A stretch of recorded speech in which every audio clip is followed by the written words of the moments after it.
지난주에는 시간에 대한 말씀을 드렸지 않습니까? 시간을 효율적으로 잘 관리하면 여유 공간이 생긴다, 여유로워진다. 시간은 정말 귀합니다. 시간에 한번 이례적으로 딱 지나가면 다시 돌아오지를 않습니다. 그렇기 때문에 시간 관리를 잘하면서 일평생을 살아가야 여유 공간이 생기고 삶이 좋아질 것입니다. 돈도 그런 점에서 시간과 동일합니다. 돈을 잘 관리하면 그만큼 여유로운 삶을 살아갈 수가 있습니다. 그러나 이 둘 사이에 차이점도 있습니다. 시간은 이례적이고 현재적입니다. 흘러간 시간을 되돌릴 수 없습니다. 따라서 현재 주어진 시간을 효율적으로 잘 관리를 해야 돼. 선택적인 행동을 해야 합니다. 하지만 돈은 일회적인 재화가 아닙니다. 다시 벌 수도 있고 다른 이에게 빌려 쓸 수도 있습니다. 이런 점 때문에 우리는 시간 관리보다 돈 관리를 하는 경우를 소홀히 하는 경우를 대략 보게 됩니다. 생활 수준과 삶의 질은 정비례하지 않는다. 이 주장에 대해서 여러분은 어떻게 생각하십니까? 우리는 돈이 풍족해 생활 수준이 올라가면 삶의 질이 좋아진다라고 착각하고 살고 있습니다. 하지만 성경은 생활 수준과 삶의 질은 절대 일치하지 아니하는 것을 가르쳐주고 있습니다. 잠언 15장 17절을 함께 한번 읽겠습니다. 시작. 채소를 먹으며 서로 살아가는 것이 살찐 소를 먹으며 서로 미워하는 것보다 나으니라. 사랑한다는 것은 삶의 질이 최상위에 속해 있다는 증거입니다. 만약 서로 미워한다는 것은 삶의 질이 최하위에 속하여 있는 것입니다. 서로 미워하는 사람과 매일 진수성찬을 먹는다라고 한번 생각해 보십시오. 얼마나 아찔하지 않습니까? 끔찍한 상황입니다. 그러나 간소한 식사를 할지라도 사랑하는 사람과 좋은 사람과 함께 식탁을 나눈 그 시간이 행복할 것입니다. 생활 수준이 아니라 사랑하는 사람과 함께하는 것이 삶의 질이 더 높다고 말씀하고 있는 것입니다. 그러므로 생활 수준이 높아야 삶의 질이 높다는 거짓말에 속지 않아야 합니다. 대출을 통해 얻은 돈으로 생활 수준을 잠깐 높일 수 있겠지요. 그러나 후에 남는 것은 빚뿐일 것입니다. 어떻게 해결할까? 남편이나 아내나 자녀나 부모, 친족이 큰 경제적인 사고를 저질러 놓으면 옆에 있는 사람들이 큰 피해를 입습니다. 삶의 여유를 잊어먹고 행복도를 잃어먹게 됩니다. 반대로 어려운 상황이라도 훈련을 통해 자족하는 법을 배우고 그리고 성실히 이 땅을 살아간다면 삶의 만족도를 높여줄 수 있습니다. 하나님께서는 우리의 이름을 아시죠. 그런 나의 사정도 알고 나의 성향도 잘 아시고 우리를 깊이 사랑하고 계십니다. 그 하나님께서 우리에게 바라는 것이 무엇이 있을까요? 여러분, 하나님이 나를 향해서 바라시고 원하시는 뜻이 있습니다. 하나님께서는 우리에게 무언가를 받고자 원하실까요? 무엇을 바라고 있을 것이라고 여러분은 생각하십니까? 하나님께서는 영원부터 영원까지 존재하시는 분이십니다. 그렇게 전능하신 하나님께서 우리가 해드릴 것이 무엇이 있겠습니까? 전혀 없습니다. 아주 부유한 부모님에게는 우리가 물질적인 것은 해드릴 수 없을 것입니다. 그러나 하나님께서는 우리를 사랑하셔서 자신의 독생자까지 내어주셨다는 사실을 우리는 압니다. 이 사실이 믿어진다면 한번 생각해 보십시오. 이런 하나님께서는 우리의 생활 수준과 삶의 질 중에 무엇에 더 관심이 있을까? 어떤 것에 우리를 향하여 관심이 있을까를 생각하고 정리해야 됩니다. 살다 보면 생활 수준보다는 삶의 만족도나 행복 지수가 훨씬 중요하다는 것을 깨닫게 됩니다. 전에는 바라지도 못했던 것을 소유하고 큰 집에 살고 좋은 환경과 좋은 수용차를 타고 함께 나누고 기뻐할 사람이 내 옆에 없다면 무슨 행복감이 있겠습니까? 다 가졌다 할지라도 함께 나누고 공유할 사람이 없으면 그 사람은 행복지수가 뚝 떨어질 것입니다. 그럼에도 불구하고 우리는 보다 윤택한 생활이 삶의 질과 만족도를 높일 것이라는 기대감을 쉽게 떨쳐버리지를 못하는 것입니다. 이는 데이터로도 증명이 된 명제입니다. 우리나라의 행복지수는 전 세계 모든 나라 가운데 57위입니다. 깜짝 놀랐습니다. 여러분 한번 이번 주 중에 오늘 예배를 마치고 가시면서 검색해 보시죠. 지금 검색하지 마시고 젊은 사람들은 제가 치수 뭐 이런 것들을 하면 현장에서 예배당에서 검색들을 하는 것을 보게 됩니다. 57위. 경제적 순위는 우리가 잘 알고 있는 바처럼 미국이 1위고 그리고 중국이 2위입니다. 그리고 3위가 일본이고 4위가 독일이고 그리고 5위가 인도고 6위가 영국입니다. 7위가 프랑스고 또 8위가 이탈리아, 또 9위가 캐나다, 10위가 브라질입니다.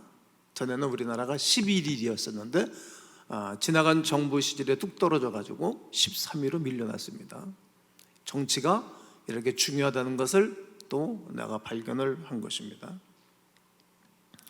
그런 반면에 이제 전 세계 모든 사람들의 행복지수 1위가 어느 나라인지 아십니까? 바뀌었습니다. 이것이 핀란드입니다. 핀란드. 2위는 덴마크, 3위가 아이슬란드입니다.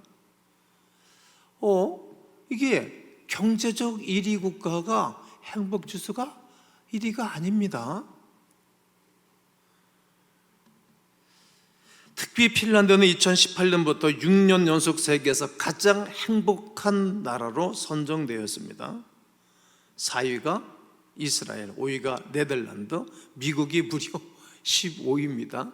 일본은 47위입니다. 완전히 다르죠?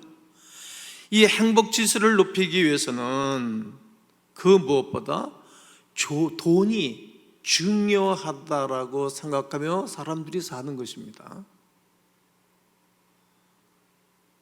얼마 전에도 말씀을 드렸지만 전 세계 모든 사람들이 당신의 첫 번째 관계 1순위가 뭡니까? 가족이라 그랬거든요. 우리나라도 역시 똑같았습니다. 그런데 유독별 전 세계에서 우리나라만 돈이 1위로 나왔습니다. 깜짝 놀랄 일입니다. 그러니까 돈이라고 하면 부모도 안 보이는 거예요. 형제가 보입니까? 돈이라고 하면 아내가 보입니까? 남편이 보입니까? 그러니까 보험금 달라고 남편을 아내를 살해하는 일들이 생긴 것입니다. 돈이 1위가 된 것입니다. 때문에 자신이 가져보지 못한 큰 돈을 위해서 평안을 바꾸기도 합니다. 관계를 저버리기도 하지요. 우리는 왜 이런 삶을 쉽게 포기하지 못하는 것일까요? 거짓말에 속아왔기 때문입니다. 세상의 상업광고는 윤택한 삶이 곧 행복한 것이라고 암시적으로 모든 시스템을 바꿔놨기 때문입니다. 우리가 소득에 따른 합리적 소비 생활을 해나갈 때 우리의 삶은 보다 여유롭게 될 것입니다. 그런데 문제는 우리 대부분이 수입이 증가하는 만큼 소비의 규모도 늘려나가는 성향을 보인다는 사실입니다. 결국 수입과 지출 사이에 아무런 여유 공간이 없게 됩니다. 이것이 문제입니다. 이런 삶을 살아가는 사람은 연봉이 1억이라 할지라도 연봉이 2억이라 할지라도 계속해서 재정적인 압박을 받으며 여롭지 못한 삶을 살게 됩니다. 자신의 수입을 고려하지 않는 채 무분별한 소비를 하게 되면 결국 재정의 여유 공간은 없게 될 것입니다. 놀랍게도 예수님께서 이미 2000년 전에 수입 대비 지출에 대해서 잘 가르쳐주고 있습니다. 그것이 오늘 본문의 말씀이 되겠습니다. 누가복음 16장에 불의한 청지기 비유가 등장을 하게 되어진데 이 비유 속에서 부자 주인은 자신의 소유를 관리하지 못한 청지기에게 해고 통보를 하는 것입니다. 여러분, 여러분 의사에 제대로 일하지 못한 사람은 해고 처리를 하겠죠. 똑같은 반응이 오늘 본문에 등장합니다. 해고 통보를 받은 청지기는 해당당하기 전 주인에게 빚진 자의 빚을 조금씩 탕감해 주는 것입니다. 주인의 재산을 잘 관리하지 않았을 뿐더러 임의대로 주인의 채권을 처분한 것입니다. 그런데 이 사실을 알게 된 이 부자는 오히려 이 불의한 청지기에게 일을 지혜롭게 행했다라고 칭찬하는 것입니다. 다 탕감을 해준 거예요. 이 비유가 끝나고 또다시 이제 화제가 전환이 됐는데 13절이 이제 화제가 전환이 된 거예요. 한번 읽어보겠습니다. 시작. 집 하인이 두 주인을 섬길 수 없나니 혹 이를 미워하고 저를 사랑하거나 혹 이를 중히 여기고 저를 경히 여길 것임이니라. 너희는 하나님과 재물을 겸하여 섬길 수 없느니라. 하인이 두 주인을 섬길 수 없다 말씀하시는 거예요. 여러분 직장 다니면 그 직장에 충성해야 되고 그 유사 사정에게 충성해야 되지 않겠어요? 그 시간에 다른 일을 하고 자기 개인적인 일을 하면 그거를 주인이 알면 그 사람 자기 옆에 두고 쓸 수 없겠죠. 이처럼 하인은 두 주인을 섬길 수 없다. 두 주인을 섬길 수 없으니 한쪽을 사랑하거나 한쪽을 미워하거나 해라. 한쪽을 중히 여기거나 한쪽을 경히 여기도록 해라. 경히 여기라 이 말은 가볍게 여기라는 거예요. 우습게 대하라는 거죠. 이쪽을 귀하게 여기든가 아니면 반대로 하라고 말하는 것입니다. 결국은 무슨 말인가 하면 재물이냐 하나님이냐 하나님이냐 재물이냐 선택하라는 말입니다. 이 신앙생활이 그런 것 같아요. 하나님을 딱 붙잡으면 재물이 중요하지만 2순위로 물러나가죠. 돈 버는 일에 치중하지 않죠. 먼저 하나님이 되는 거죠. 하나님께서는 예수 그리스도로 이 땅에 오셔가지고 말씀하는 것입니다. 하나님이냐 사단이냐 이렇게 말하지 않으셨어요. 하나님이냐 재물이냐. 하나님과 사탄을 겸하여 섬길 수 없다고 말씀하지 않으셨다는 사실입니다. 하나님과 재물, 하나님과 재물을 겸하여 섬길 수 없다고 말씀하신 것입니다. 여기서 우리는 대부분 하나님을 위한 것이냐 재물을 위한 것이냐 많은 사람들이 갈등을 하지요. 하나님의 말씀을 내가 우선시할 것인가 아니면 내가 재물을 더 우선시할 것인가 갈등을 합니다. 우리 하나님께서 불의한 이웃을 돕고 가족과 친족을 돌보라고 명령하셨기에 우리는 그 하나님의 명령에 순종하고 싶은 마음이 있습니다. 다 그렇게 말씀에 순종하여 선한 삶을 살고 싶은 마음이 기독교인들에게 있답니다. 그런데 자신의 무분별한 지출과 소비의 결과로 나타난 경제적 어려움 때문에 예수님의 말씀대로 이웃을 돌아보고 선을 행하며 살아갈 수 없게 된 것입니다. 이런 삶은 예수님을 자기 주인으로 섬기는 삶이 아닌 것입니다. 결국 우리는 우리의 주인이 누구인지 명확한 선택을 해야만 합니다. 예수를 믿는 우리에게 이것은 매우 중요한 문제일 것입니다. 과도한 지출과 무분별한 소비로 돈의 노예가 되어 돈을 우상으로 섬기고 있는 사람은 예수 그리스도의 제자로 살아갈 수 없다는 말입니다. 성경은 우리가 서로 사랑해야 될 것에 대해서 말씀하고 있습니다. 정확하게 성경은 우리에게 행동 지침을 주셨습니다. 그 첫 번째가 서로 사랑하라예요. 한번 따라해 볼까요? 서로 사랑하라. 여러분 한쪽만 사랑하면 무슨 재미가 있겠어요? 하나님 우리를 먼저 사랑해 주셨지 않습니까? 이제 우리가 그 하나님을 사랑할 차례예요. 부모가 우리를 사랑해 주셨잖아요. 그리고 이제 나이 먹은 연세 드신 부모님을 이제 우리가 사랑할 차례예요. 여러분 교회 와서 사랑과 은혜를 받으셨잖아요. 그럼 이제 우리가 교회를 사랑할 차례예요. 서로 짐을 나눠지라고 말합니다. 그리고 성경은 서로 용서하라는 거예요. 마태복음 5장 40절과 42절에 보면 또 너를 고발하여, 고발하는 사람도 있어요. 자, 목회하면서 고발을 당해서 검치에 당해 본 적도 있고, 얼마 전에 또 누가 고발을 해가지고 말이죠, 경찰서에 가서 조서를 받으러 가는데 우리 사무장 장로님 목사님 내가 갔습니다. 근데 갔는데 안 된다는 거예요. 나를 고발했으니까 자기 뭐 위협하고 자기를 때렸다고. 저는 한 번도 누굴 때려본 적이 없어요. 그 고발하는 사람 가가지고 뭐 합의할 것도 없는데 뭐 썼지 어떻게 갔어요. 귀퉁백한데 줘받고 싶지만, 욕이라도 한번 해보고 싶지만 이게 또 그게 아니잖아요. 너를 고발한 그 사람이 속옷을 가지고자 하면 겉옷까지도 가지게 하며. 쉽지 않죠? 여러분, 잘못이 없는데 나를 고발해서 경찰서 가서 또 검찰에 끌려가서 조서를 받는데 그 인간이 글쎄 속옷을 달라 하네. 그러니까 겉옷까지도 주고, 이때 당시에 겉옷은 재산 목록 2호쯤 되는 것입니다. 낙타나 짐승이 1호고 겉옷이 2호예요.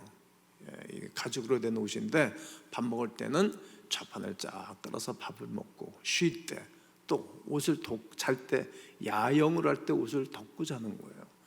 재산 목록 2, 3호가 되는 것이 겉옷입니다. 그런데 주라는 거예요. 여러분, 원수가 여러분에게 뭘 달라고 그러면 재산 목록 2호, 3호 줄 수 있겠어요? 한번 생각해 보세요. 그리고 내게 구하는 자에게 주고, 구하는 자에게는 내줘라. 구고자 하는 자에게는 거절하지 말아라. 그리고 마가복음 11장 25절에서는 서서 기도할 때 안무에게나 혐의가 있거든 용서해줘라. 혐의가 있으면 용서해 주라는 거예요. 이유와 조건 없이. 그리하여야 하늘에 계신 너희 아버지께서도 너희 허물을 사하여 주시리라 하시니라. 하지만 경제적인 상황이 악화되면 우리는 이 말씀에 순종할 수 없습니다. 왜냐하면 생각뿐이지요. 경제적 여유는 우리에게 마음의 평안을 가져다 줍니다. 경제적 여유가 있고 마음의 여유가 있게 되어지면 우리 하나님이 하신 말씀에 아멘하고 순종할 수가 있게 되는 것입니다. 마음의 평안이 임하면 우리가 다른 사람을 돌볼 수 있는 여유가 생기는 것입니다. 다른 일을 돌보게 되어지면 어두웠던 관계, 인간관계도 개선이 되는 것입니다. 다음 주가 관계에 대한 설교를 할 거거든요. 기도해 주시고 사모해 보세요. 또 걱정과 근심을 멀리하게 되고 집착하지 않으면 무리한 삶을 살지 않습니다. 무리수를 두지를 않는 것입니다. 그러나 여기서 말하는 경제적 여유는 많은 돈을 소유하라는 의미가 아닙니다. 지출의 규모를 줄여야 하는 것입니다. 자신의 수입에 맞는 적절한 소비로 재정적 여유 공간을 확보하라는 말씀입니다. 빛을 내어 이루고 싶은 것을 이루어서는 안 될 것입니다.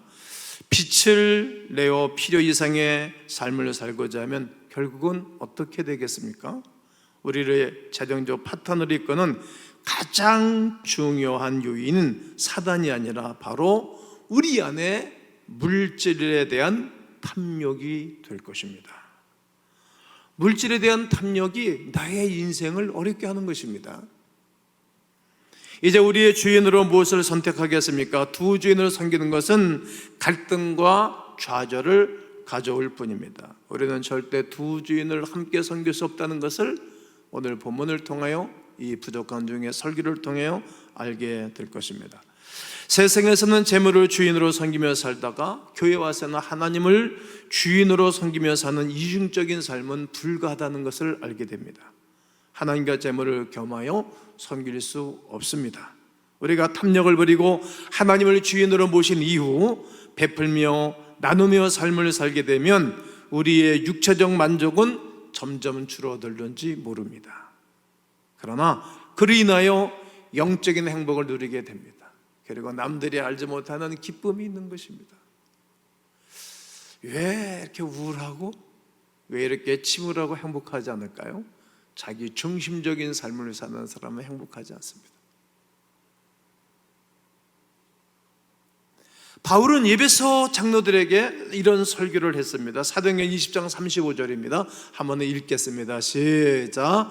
범사에 여러분에게 모범을 보여준 바와 같이 수고하여 약한 사람을 돕고 또 주 예수께서 친히 말씀하신 바 주는 것이 받는 것보다 복이 있다 하심을 기억하여야 할지니라. 범사에 여러분에게 모범을 보여준 바와 같이, 바울은 에베소에서 3년 동안 설교를 했어요. 3년 동안 목회를 했거든요. 3년 동안 모범을 보여준 거예요. 모범. 여러분, 사람은 말로 해서 사람들은 반감을 일으킵니다. 모범적이지 않은 사람이 말 계속 하잖아요. 그건 피로감이 100배나 더한 것입니다. 집에서도 말하는, 앉혀두고 말하면 얼마나 힘듭니까? 아주 곤욕스러운 거거든요. 그러나 바울은 내가 3년 동안 당신들을 섬겼던 것은 모범적으로 섬겼다. 이건 아무나 이런 말 하는 것 아니에요. 자기 자신이 하나님 앞에 바로 서 있는 사람의 모습입니다.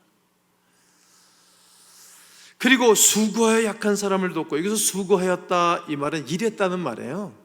일했다는 말. 일하지 않는 사람은 밥 먹을 이유도 없는 것입니다.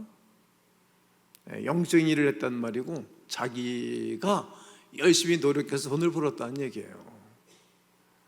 이 부분이 많은 논란이 되기도 하고, 신학계에서 탁상공론이 벌어지는 말씀이기도 합니다. 바울은 일했다는 거죠. 조상 대대로 그 아버지의 직업을 따라서 텐트 만든 일을 했던 사람이에요. 소득이 생긴 거죠. 그런데 이것을 예수님께서 말씀하셨다라는 거예요. 예수님께서 친히 말씀하셨다. 언제 말씀하셨는지는 내가 조사를 해봤는데 모르겠어요. 아라비아 강야에 갔을 때 예수님이 바울에게 말씀했는지, 아니면은 잠시 후에 말씀을 증거할 건데, 예루살렘 교회가 복음을 전하면서 이방 교회들을 많이 개척하고 그랬잖아요. 그런데 예루살렘의 흉년이 돌아가지고 경제력이 어려워진 거예요. 그러니까 지방 교회, 이방인 교회가 예루살렘 교회에서 모금을 해가지고 구제비를 보내줬어요. 그때 하나님 말씀하신 것인지 언제 말씀하셨는 건지 모르겠지만, 바울은 예수님 말씀하셨다는 거예요. 뭐라고 말씀하셨는가? 받는 것보다 주는 것이 복이 있다. 여러분, 제가 오늘 서론 시간에 말씀드렸잖아요. 여러분, 돈을 좋아하십니까? 여러분, 돈을 받는 것을 좋아하십니까? 주는 것을 좋아하십니까? 말씀드렸잖아요. 늘 받는 사람은 어린 거지. 어린아이들이 집에서 부모한테 받잖아요. 또 선배들한테 후배들이 받고. 언제까지 내가 받고 살겠어요? 나는 받는 것에도 익숙하지만 난 받는 것보다는 난 주는 것에 익숙한 사람인 거예요. 그렇게 기도하셔야 되는 거예요. 어려서부터 그렇게 교육을 시켜야 되는 거예요. 아이들을 의식적으로. 전 세계에서 경제적인 교육을 제일 많이 훈련 잘 시키는 사람들이 하브르타 교육인 거예요. 하브르타. 제가 몇 년 전에 하브르타라는 총 주제를 가지고 한 달 내내 설교를 했잖아요. 기억나십니까? 하브르타 교육에서 내가 왜 공부를 해야 되고, 내가 왜 토라를 공부를 해야 되고, 내가 왜 열심히 수고해서 인생을 살고 경제력을 확보해야 되는가? 이것은 주기 위해서. 언제까지 우리는 어린아이처럼 받는 것에 익숙해야 되는 것입니까? 저는 교회를 개척하고 난 다음에도 성교비 보내주지 말라고 해본 적은 없지만 2년 3년 되니까 다 저절로 끊어지더라고요. 더 달라고 할 필요도 없었어요. 선포하지도 않아요. 그때 나한테 성교비 우리 교회에 보내준 분들 내가 계속 돕고 있습니다. 왜? 아버지 어머니 나이 먹으면 심없는 거죠. 그때 자녀들이 돕는 것처럼 우리 교회가 시작돼서 또 이렇게 베풀었던 분들이 계시잖아요. 그분들이 이제 은퇴하고 계시거든요. 용돈 보내야죠. 이제 당연한 것 아니겠어요? 이제는 언제까지 우리가 받는 것에 익숙한 것이 아니라 주는 것에 익숙해야 된다는 거예요. 받는 사람보다는 주는 자가 복이 있다. 예수님 이렇게 말씀하셨기에 나는 이제 주는 자로 인생을 살아간다. 이렇게 바울이 정리한 것을 말하는 것입니다. 이 말씀을 기억해야 할 것입니다. 물질 관리의 원리가 되는 말씀이 오늘 본문에 되는 것입니다. 자본주의 논리에 익숙한 현대인들에게 이 말씀은 쉽게 이해가 되지 않는 말씀일 것이고 쉽게 내가 수긍하고 우리가 불순종하고 싶은 마음은 없을 것입니다. 그러나 우리의 창조자여 주인이신 하나님께 투자하는 것입니다. 가장 인생에 좋은 투자는 우리 하나님께 하는 투자입니다. 그 투자는 사람들에게 나타나는 것인데 가난한 사람, 어려운 사람, 힘들어하는 사람들에게 베풀어주는 거라는 거예요. 하나님이 우리를 바라보고 어떤 사람을 좋아할 거라고 생각하십니까? 한번 생각해 봐야 됩니다. 성경이 또 증명해 줍니다. 잠언 11장 24절에 흩어 구제하여도 내가 가지고 있는 재물을 한 달 또 평소에 들어 모아둔 재물을 흩어 구제해도 더욱 부하게 되는 일이 있나니. 여러분, 주는 자가 계속 더 많은 것을 받는 거예요. 가도히 아껴도 가난하게 될 뿐이니라. 우리 교회 교우들이 12주 하는 분들도 많이 계세요. 또 한 달 이 구제 헌금하는 분들도 있고, 예배당의 건축은 다 끝났고 뭐 그래도 늘 건축 헌금하는 분들이 있고 헌금하는 분들이 있어요. 큰 헌금하는 분들이 다달이 있어요. 그분들의 삶을 보면 가난하지를 않아요. 이렇게 한 달 여러분 하나님 앞에 헌금하는 돈을 1년 동안 모은다면 몇천만 원 되는 분들도 있거든요. 우리 교회 미덕되는 분들도 있고 1억 몇천만 원 되는 분들도 있거든요.